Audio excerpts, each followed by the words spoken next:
ओ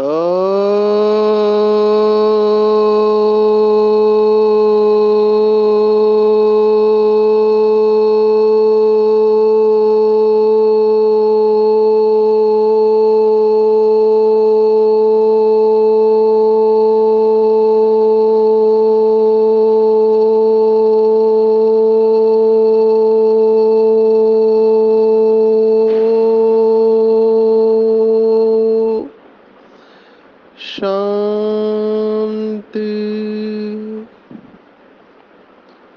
आज 22 जुलाई 2022 भारत में शुक्रवार है। Today is 22nd July 2022 and it's Friday in Bharat. आज की मुरली का जादुई रहस्य स्वयं को प्रेरणा देने के लिए magical secrets of today's murli for motivating the self. आज की मुरली में अगर टेक होम 2 शब्दों के ऊपर ध्यान देंगे जिसके अंदर पूरा ज्ञान समाया हुआ है, जो कलयुग और सतयुग में फर्क दर्शाता है, वो 2 शब्द है बंधन और संबंध। बंधन और संबंध। कलयुग में जो भी कर्म करते हैं वो बंधन उत्पन्न होता है। सतयुग में जो भी कर्म है वो संबंध में लेके आते हैं। दोनों बातों को थोड़ा गहराई से समझेंगे कि बंधन बांधता है और संबंध बांधता नहीं है। आत्मा पंछी है तो पंछी को बांध के रखते हैं तो पंछी उड़ नहीं सकता है। बाबा ने इसके ऊपर मुरलियां चलाई है। 2 शब्द बाबा इस्तेमाल करता है, एक है डाली के पंछी और दूसरा है उड़ता पंछी। और बाबा ने हमेशा कहा है कि बच्चों को उड़ता पंछी बनना है, ना कि डाली के पंछी। डालियां कौन कौन सी है हम सब जानते हैं। सबसे पहले डाली है देह की डाली, फिर देह के संबंधों की डाली, फिर देह के पदार्थों की डाली। तो देह की दुनिया, देह और देह की दुनिया, ये है डालियां जिनको पकड़ के बैठे हैं। और जब तक डालियों के पकड़ के बैठे तब तक उड़ता पंछी या खुशी का अनुभव नहीं कर सकते, तो डालियों को छोड़ना पड़ेगा। कहानी सुनाते हैं शास्त्रों में कि एक बाज उड़ नहीं रहा था, राजा के पास था। बहुत लोगों ने कोशिश की लेकिन वो उड़ने को ही तैयार नहीं। तो राजा ने ढिंडोरा पिटवाया कि जो इस बाज को उड़ा के दिखाएगा उसको बख्शिश देंगे। तो गांव से एक साधारण मनुष्य आया, उसने केवल इतना किया कि जिस डाली के ऊपर बाज बैठा था उस डाली को ही उसने काट दिया। जैसे ही डाली को काट दिया बाज अपने आप उड़ने लगा। सोचे गहराई से कि हमने किस चीज को पकड़ के रखा है जो हमें उड़ने नहीं देता है।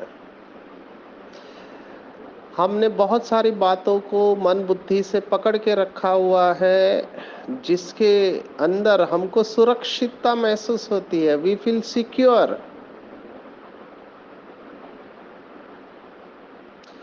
बाबा ने हमको स्पष्ट बताया है कि 2 प्रकार के सहारे, एक विनाशी और अविनाशी। जितना विनाशी सहारों को आधार बनाया है अपने अवस्था का, तब तक हलचल में आते रहेंगे, तब तक एक रस अवस्था नहीं रहेगी या बनेगी।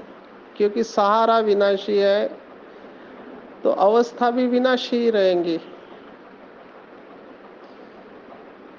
कलयुग में कोई भी व्यक्ति और वस्तु संपूर्ण नहीं है। अभी जो स्वयं संपूर्ण नहीं है वो दूसरों को संपूर्णता का अनुभव कैसे करा सकती है? केवल एक संपूर्ण परमात्मा ही सभी को संपूर्णता का अनुभव कराएगा। तो चेक करेंगे। हमने श्रीमद् भगवत गीता में देखा है स्टडी ग्रुप में कि एक श्लोक ही भगवत गीता है। 700 श्लोक याद नहीं रहते, एक श्लोक को याद करें। 18वां अध्याय मोक्ष संन्यास योग, श्लोक संख्या 66 सर्वधर्मान् परित्यज माम एकम शरणं व्रज अहम त्वा सर्व पापेभ्यः मोक्षयिष्यामि मा शुच। तुम सब धर्म को छोड़कर, धर्म माना हिंदू मुस्लिम क्रिश्चियन, ये धर्म नहीं है। धर्म माना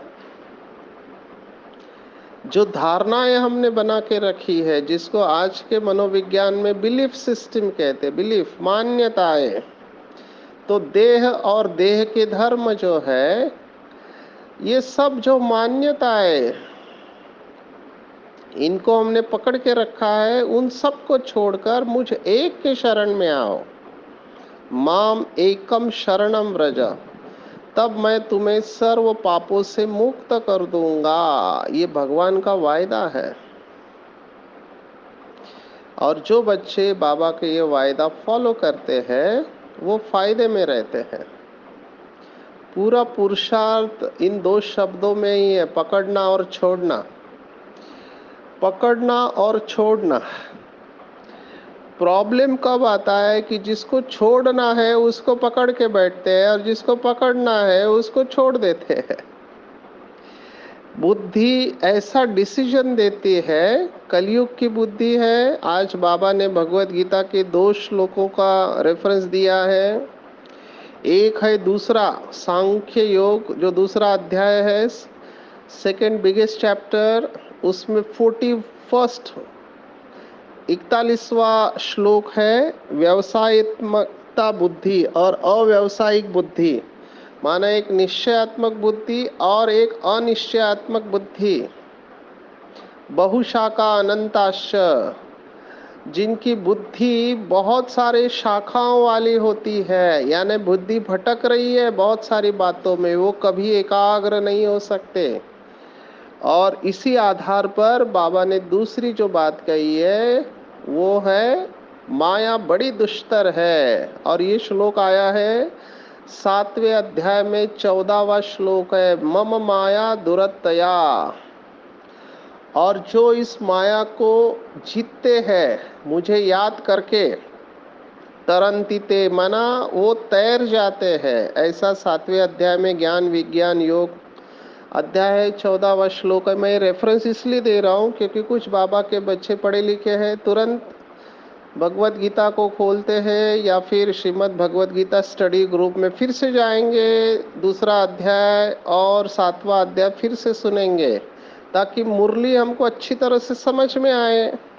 समय के अभाव से मैं शॉर्ट में सुनाता हूँ, नहीं तो इस समय मेरे पास जो काउंसलिंग के लिए पेशेंट आते हैं उसका फंडामेंटल एक ही कारण है, मुख्य कारण है, इस समय दुखों का कारण है जो हमने देखा। जिसको पकड़ना चाहिए उसे छोड़ते हैं और जिसे छोड़ना चाहिए उसको पकड़ के रखते हैं। दूसरी भाषा में आज के मुरली में बाबा ने कहा है कि तपस्या द्वारा सर्व कमजोरियों को भस्म करने वाले। होता क्या है, योग तो लगाते हैं या तपस्या करने की कोशिश करते हैं, लेकिन जो कमजोरियां है, जो बीज है, वो भस्म नहीं होता। बाबा ने मुरली में कहा है रावण मरता नहीं है, कितने भी बाण मारो रावण मरता नहीं है। क्यों नहीं मरता? क्योंकि रावण के 10 शीश है, 10 विकार है, और रावण केवल बेहोश होता है। जब भी भट्टी होती है, जब भी सेवा होती है, थोड़ा चाट रखते हैं, रावण बेहोश होता है, लेकिन रावण मरता नहीं है, क्योंकि रावण को भस्म नहीं किया है। इंटेंसिटी नहीं है, तीव्रता नहीं है तपस्या में, ऊपर ऊपर की तपस्या है, इसलिए भस्म नहीं होता और वो फिर से जिंदा हो जाता है। जो शास्त्रों में कहानी दिखाते हैं कि एक शेर को उड़ाओ तो दूसरा आ जाता है, दूसरे को उड़ाओ तो तीसरा आ जाता है, क्योंकि बीज को खत्म नहीं किया है।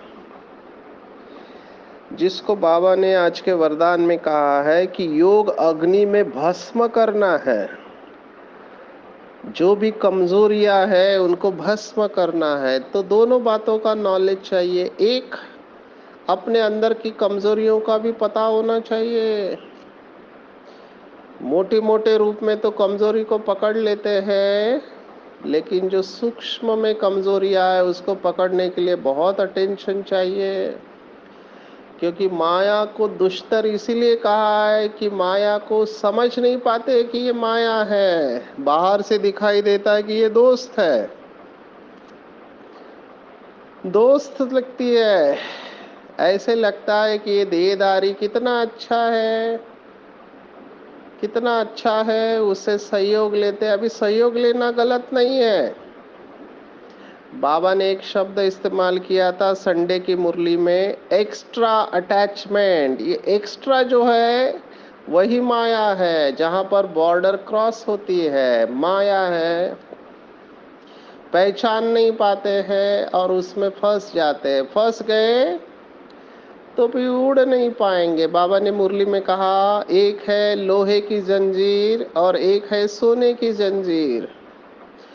लोहे की बड़ी बड़ी जंजीरों को तो काट दिया, लेकिन सोने की सूक्ष्म जंजीरों को काट नहीं पाए हैं। यही दुख का कारण है। चेक करेंगे क्या मैं इन सोने के जंजीर में फंसा हुआ हूँ। बड़ी बड़ी बातों को तो अभी होना नहीं चाहिए, क्योंकि अंतिम समय है। तो बड़ी बड़ी बातों को तो जीत लेना चाहिए, लेकिन छोटी छोटी बातें, छोटी बातों के गहराई में जाएंगे। बाबा ने मुरली में इसके ऊपर अटेंशन खिंचवाया है। छोटी छोटी कमजोरियां, कहते हैं इतना ही है बाबा, मैं लास्ट में ठीक कर लूंगा। थोड़ा ही तो है। एग्जाम्पल देते हैं, कुछ बाबा के बच्चों में, सभी में नहीं, कुछ बाबा के बच्चों में आलस्य और अलबेलापन है। तो आलस्य अलबेलापन दिखाई देता साधारण विकार है, काम और क्रोध के तुलना में, मोह के तुलना में। लेकिन ये साधारण छोटा सा विकार आपको ज्ञान से बाहर फेंक सकता है। कैसे? आलस्य अलबेलापन वालों के संकल्प क्या होते हैं? इतना तो चलता है, अभी तक संपूर्ण कौन बना है, अंत में संपूर्ण बनेंगे। बाबा ने ही कहा है कि माया अंतिम समय तक आते रहेंगी। ये है अलबेलेपन के संकल्प। आज थोड़ा योग कम किया तो क्या फर्क पड़ता है, कल डबल कर लेंगे, परसों ट्रिपल कर लेंगे। ऐसे बाबा के बच्चे जो अलबेले रहते हैं, वो धीरे धीरे क्या होता है, उनके अंदर तीव्र पुरुषार्थी से वो साधारण पुरुषार्थी बन जाते हैं। साधारण पुरुषार्थी। तो साधारण पुरुषार्थी बनते बनते फिर एक दिन उनको माया बाहर फेंक देती है, पता भी नहीं चलता है। फिर पहले जैसा उमंग उत्साह नहीं रहता है, पहले जैसा उमंग उत्साह नहीं रहता है।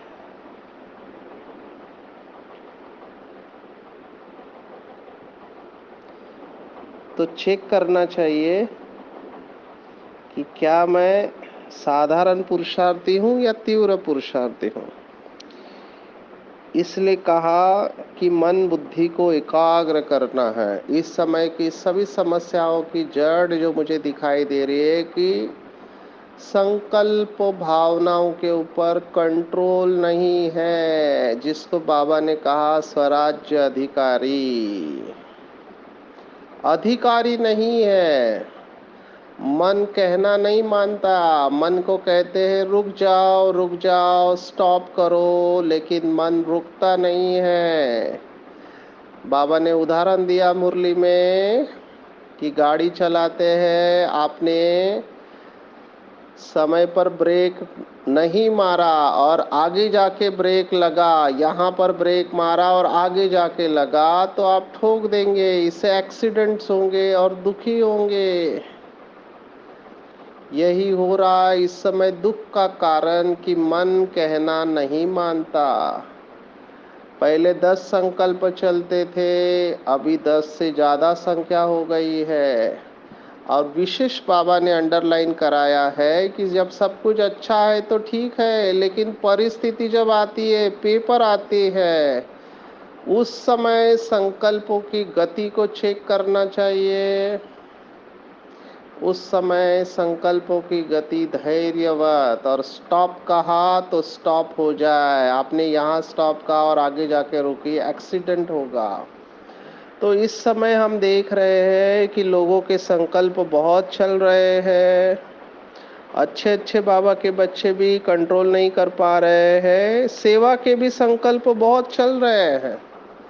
अभी सेवा के संकल्प चलना अच्छी बात है, लेकिन वहाँ पर भी कंट्रोल चाहिए। हमने ऐसे पेशेंट देखे हैं जो रोक नहीं पाते हैं, एक के पीछे एक उनके मन के अंदर बहुत सारे विचार आते रहते हैं और फिर वो कंफ्यूज हो जाते हैं, क्या करना है उनको समझ में नहीं आता है। जिसको हम अंग्रेजी में कहते हैं फ्लडिंग ऑफ आइडिया, जैसे कि बाढ़ आ जाती है उनके अंदर संकल्पों की, और फिर उससे परेशान रहते हैं। ऐसे आत्माएं एकाग्रता का अनुभव नहीं कर सकती। यही बात आज बाबा ने मुरली में कहा है कि मन बुद्धि को एकाग्र करना, अर्थात एक संकल्प में स्थित करना, यही है फुल पास होना। फुल पास कल भी मुरली में आया था, आज फिर से बाबा ने ये बात दोहराई है कि फुल पास होना माना मन और बुद्धि एक ही समय में एक ही संकल्प में स्थित हो जाए। एक बीमारी और हम देख रहे हैं इस समय, जिसको हम कहते हैं हरी सिकनेस या जल्दबाजी की बीमारी। बहुत सारे लोगों में जल्दबाजी की बीमारी है, जिसको हम दूसरे शब्दों में कहते हैं इम्पेशंस। अधीर हो जाते हैं, धैर्यता की कमी है, सब कुछ जल्दी जल्दी करना चाहते हैं। और देखा कि हमने संपूर्ण भी जल्दी होना चाहते हैं, संपूर्ण भी जल्दी होना चाहते हैं। देयर इज नथिंग रॉन्ग, संकल्प अच्छा है कि जल्दी जल्दी संपूर्ण बने, लेकिन होता क्या है, जिसको बाबा ने शब्द इस्तेमाल किया कि अटेंशन रखना अच्छी बात है, लेकिन अटेंशन का भी टेंशन ले लेते हैं। या तो बहुत जल्दबाजी करते हैं या तो बिल्कुल सुस्त रहते हैं, दोनों में प्रॉब्लम है। हमको रीजनेबल रहना चाहिए, रीजनेबल, धीरे धीरे, स्लो एंड स्टेडीली अपने संकल्पों की गति को धैर्यवत करना चाहिए। तो ये इस समय की समस्या है और बाबा ने इसका सॉल्यूशन दिया है कि दृढ़ता से एकाग्र करो। दृढ़ता से मन और बुद्धि को एकाग्र करो।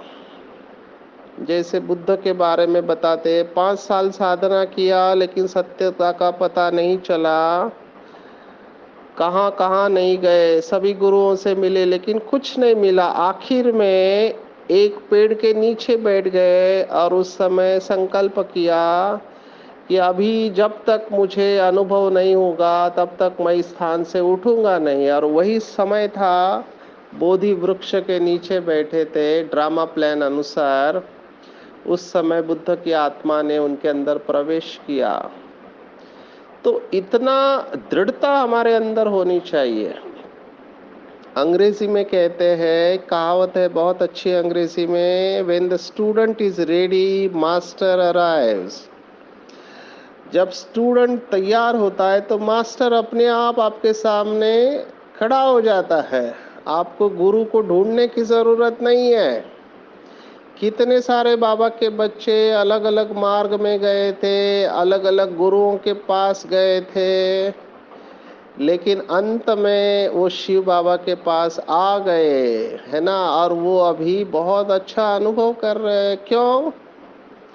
क्योंकि दृढ़ता की शक्ति से उन्होंने ठान लिया कि अभी बस भगवान के अलावा कुछ नहीं। ऐसी दृढ़ता हमारे अंदर होनी चाहिए। जितना दृढ़ता की शक्ति होगी उतना हम मन और बुद्धि को कंट्रोल कर पाएंगे। तपस्या का दूसरा नाम बाबा ने दिया है। तपस्या के ऊपर बहुत सारी मुरलियां चल रही है इस महीने में। 91 तपस्या वर्ष था।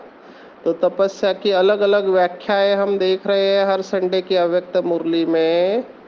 उसकी एक व्याख्या आज की मुरली में आई है, दृढ़ता। दृढ़ता से मन और बुद्धि को कंट्रोल करो। संभव है, थोड़ा अटेंशन की जरूरत है दृढ़ता से मन बुद्धि को एकाग्र करना। और ऐसे जब एकाग्र हो जाएंगे तो व्यर्थ संकल्पों की समाप्ति हो जाएंगी। बाबा ने मुरली में कहा है कि आखिरी पेपर है व्यर्थ संकल्प। व्यर्थ संकल्प की समाप्ति ही संपूर्णता को समीप लाएगी।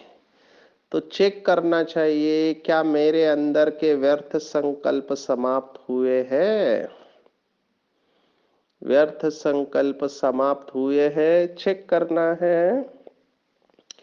व्यर्थ क्यों चलता है, बाबा ने इसके ऊपर बहुत सारी बातें सुनाई हुई है। थोड़ा हम ब्रशअप करेंगे नॉलेज को। व्यर्थ इसीलिए चलता है क्योंकि समर्थ नहीं चलाते। हमने बहुत बार देखा है, वर्थ रिपीटिंग, कलयुग में अगर आपने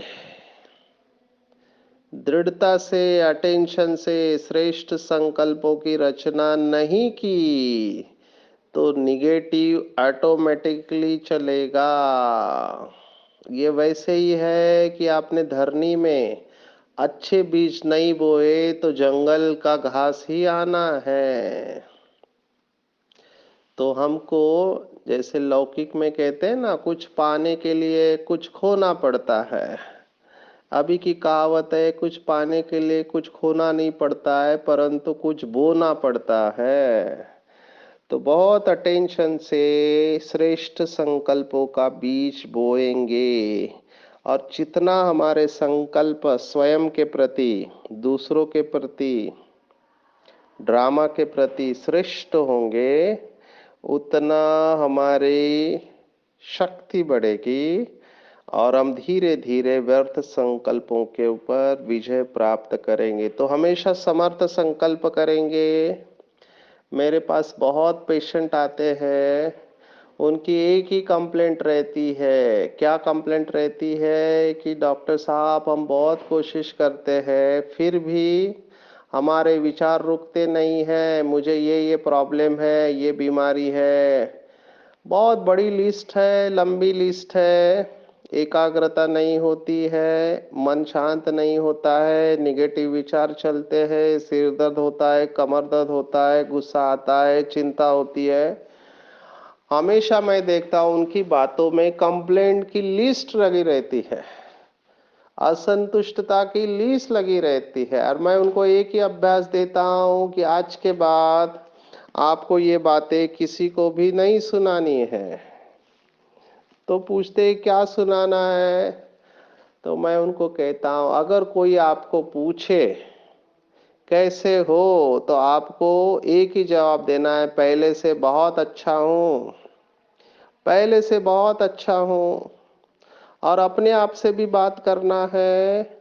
your self talk has to be positive. अपने आप से बार बार बात करना है कि मैं बहुत खुश हूं, बहुत खुश, संतुष्ट हूं। क्यों संतुष्ट हूं? क्योंकि मुझे भगवान मिला है, भगवान ने मुझे चुना है, मेरी सब इच्छाएं पूर्ण हो चुकी है। मुझे इस दुनिया से अभी कुछ भी नहीं चाहिए, क्योंकि ये दुनिया में कभी भी संतुष्टता नहीं हो सकती है। संतुष्टता केवल बाप की याद में ही है। तो बार बार अपने आप को इन बातों से प्रोग्राम करना है कि मैं बहुत खुश हूँ, बहुत संतुष्ट हूँ।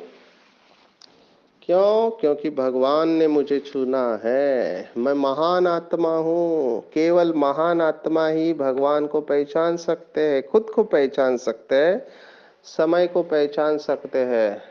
अमेरिका, लंदन या ऑस्ट्रेलिया का प्राइम मिनिस्टर, प्रेसिडेंट शिव बाबा को नहीं पहचानते, न खुद को पहचानते, न समय को पहचानते हैं।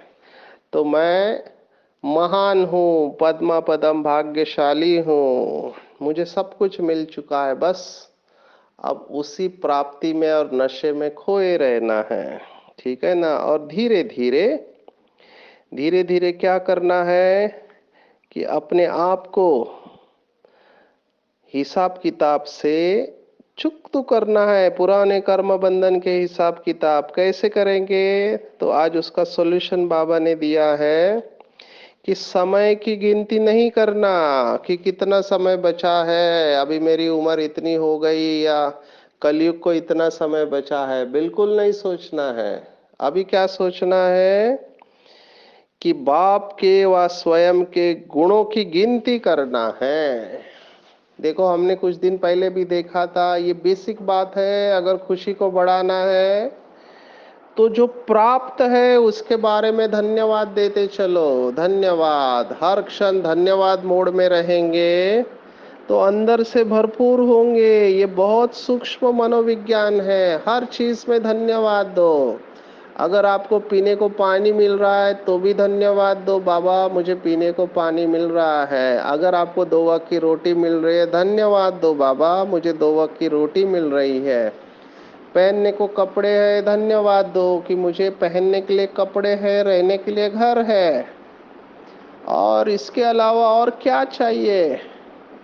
भक्ति मार्ग में कहते हैं दाल रोटी खाओ, प्रभु के गुण गाओ। अगर दाल रोटी मिल रही है तो प्रभु के गुण गाओ, बाकी सब बोनस है। मैं हमेशा ऐसे सोचता हूँ, क्या सोचता हूँ कि मुझे पात्रता से कई गुना मिला हुआ है, मैं क्या कंप्लेंट कर सकता हूँ। कभी स्वप्न में भी नहीं सोचा था कि भगवान मिलेगा, कभी स्वप्न में भी नहीं सोचा था, मैं क्या कंप्लेंट करूं। इतनी सर्वश्रेष्ठ प्राप्ति हमें हो चुकी है, बस उस प्राप्ति के नशे में रहना है। दुख का कारण है कि जो हमारे पास नहीं है उसके बारे में हम चिंतन करते, जो है उसके बारे में धन्यवाद नहीं देते हैं। तो गिनती करो कि मुझे कितना मिला है। आप गिनती करते करते थक जाएंगे, इतनी प्राप्तियां हमको मिली हुई है। और आपको मनोरंजन ही चाहिए, जैसे आजकल की मजबूरी है टीवी या मोबाइल। तो अगर मनोरंजन ही चाहिए तो बेहद का ड्रामा देखो, 5000 वर्ष का ड्रामा देखो, कितना सुंदर ये ड्रामा है ना। और फिर हद और बेहद से पार शांति धाम में बाप के साथ बैठ के पूरे ड्रामा को देखते रहो। जितना जितना हम ईश्वरीय संबंध में रहेंगे उतने हमारे बंधन समाप्त होते जाएंगे। और हमको ज्यादा कुछ नहीं चाहिए। 3 पैर पृथ्वी के कहते हैं, 3 पैर। जब जैसे ही हमको 3 पैर पृथ्वी के मिल गए तो बेहद की हिस्ट्री, ज्योग्राफी युक्ति से सबको पढ़नी और पढ़ानी है। आप देखो कितना सुंदर अनुभव होगा। और हम सब जानते हैं कि माया इतनी जल्दी हमको छोड़ने वाली नहीं है। क्यों? क्योंकि 2500 साल हम उनके गिराइक रहे हैं। तो माया भी कहते हैं कि इतने साल मेरे गिराइक बने, अभी एक शिव बाबा क्या मिला, मेरा हाथ ही छोड़ रहे हो। तो आज के मुरली में एक विशेष शब्द आया है, युधिष्ठिर। युधिष्ठिर धर्मराज शिव बाबा है जो युद्ध के मैदान में हमको स्थिर रहना सिखाते हैं। तो जिसका उस्ताद, उस्तादों का उस्ताद सर्वशक्तिवान शिव बाबा है, उनको अंदर से ये फीलिंग आएगी कि भले माया कितना भी दांव पेच लड़ाए, मेरी विजय निश्चित है। माया से सावधान रहेंगे, कमजोरियों के ऊपर अटेंशन देंगे कि कहीं कमजोरियों के वजह से मैं ढीला तो नहीं पड़ रहा हूँ, हिम्मत तो नहीं हार रहा हूँ। हिम्मत रखना है, बाबा को साथ रखना है। भले माया कितनी भी सर्वशक्तिवान हो, हमारी विजय निश्चित है, निश्चित है, निश्चित है। एक तू जो मिला सारी दुनिया मिली। अभी मुझे कुछ नहीं चाहिए बाबा, कुछ नहीं। मैं घर चलने के लिए तैयार हूँ। मैंने सब डालियाँ छोड़ दी है और मैं उड़ने के लिए तैयार हूँ। बाबा आप जब बुलाए मैं घर चलने के लिए तैयार हूँ, संपन्न हूँ और संपूर्ण संतुष्ट हूँ। आज 22 जुलाई 2022, आज की मुरली के ऊपर मेडिटेशन। अपने आप को बिल्कुल हल्का छोड़ देंगे, सिर से लेकर पाँव के अंगूठे तक संपूर्ण शरीर बिल्कुल रिलैक्स। ध्यान दो आंखों के बीच में, महसूस करेंगे शरीर से बिल्कुल डिटैच, शरीर में अवतरित मैं दिव्य चैतन्य शक्ति हूँ। इस पुराने दुनिया और पुराने शरीर में मेहमान हूँ और महान हूँ। मैंने महसूस किया कि माया भी कम नहीं है, माया के साथ हमारी युद्ध है, पर मैं निश्चिंत हूँ क्योंकि सर्वशक्तिवान मेरे साथ है और मैंने पांचों ही भूतों का परमात्मा को दान दिया है और मेरी विजय निश्चित है, निश्चित है, निश्चित है। ईश्वरीय संबंध में आने के वजह से मेरे सभी हिसाब किताब चुकतू हो रहे हैं। मेरी बुद्धि ऑटोमेटिकली मेरे घर परम धाम में स्थित होती है। मैंने महसूस किया है बगैर तपस्या के, योग अग्नि के कमजोरियां भस्म नहीं होंगी। मेरी इच्छाएं समाप्त हो चुकी है, इसलिए मन और बुद्धि सहज ही एकाग्र हो रही है। धीरे धीरे व्यर्थ संकल्प समाप्त हो रहे हैं और मैं ईश्वरीय ज्ञान, गुण और शक्तियों से भरपूर होते जा रहा हूँ, तृप्त हो रहा हूँ, संतुष्ट हो रहा हूँ। बाबा की सर्व शक्तियाँ मेरे अंदर समाते जा रही है, समाते जा रही है, समाते जा रही है। मैं तृप्त हूँ, संतुष्ट हूँ, मुझे बहुत हल्का लग रहा है। मैं मुक्ति और जीवन मुक्ति की अवस्था में हूँ। मैं स्वतंत्र हूँ, उड़ता पंछी हूँ। ओम शांति शांति शांति। सर्वशक्तिवान बाप दादा हमेशा मेरे साथ है। बाबा ने अपना वरदानी हाथ मेरे सिर के ऊपर रखा है। बाप दादा मुझे दृष्टि दे रहे और कह रहे कि बच्चे तुमने कल्प कल्प ईश्वरीय शक्तियों के आधार पर अपने सभी बंधन को काटे हैं। ईश्वरीय संबंध से आपने सर्वशक्तिवान माया के ऊपर भी विजय प्राप्त की है। आपने अपने सभी कमजोरियां योग अग्नि में भस्म की है। 3 पैर पृथ्वी में आप बेहद की हिस्ट्री, ज्योग्राफी, अनेक आत्माओं को पढ़ाने वाले महान हो। बाप के सर्व गुणों से आप भरपूर हो, इसलिए आपकी विजय निश्चित है, निश्चित है, निश्चित है। जाओ विश्व के बेड़े को दुखों से मुक्त करो। मेरी सर्व शक्तियां हमेशा तुम्हारे साथ है। बाबा से दृष्टि और वरदान प्राप्त करके मैं आत्मा अत्यंत हर्षित हो रही हूँ। बाबा को दिल से धन्यवाद दे रही हूँ। धन्यवाद बाबा, धन्यवाद। मेरा बाबा, मीठा बाबा, प्यारा बाबा और दुलारा बाबा, सच्चा बाबा और अच्छा बाबा, दयालु बाबा, कृपालु बाबा, वाह बाबा, शुक्रिया बाबा, शुक्रिया। अच्छा, ओम शांति, ओम शांति, ओम शांति।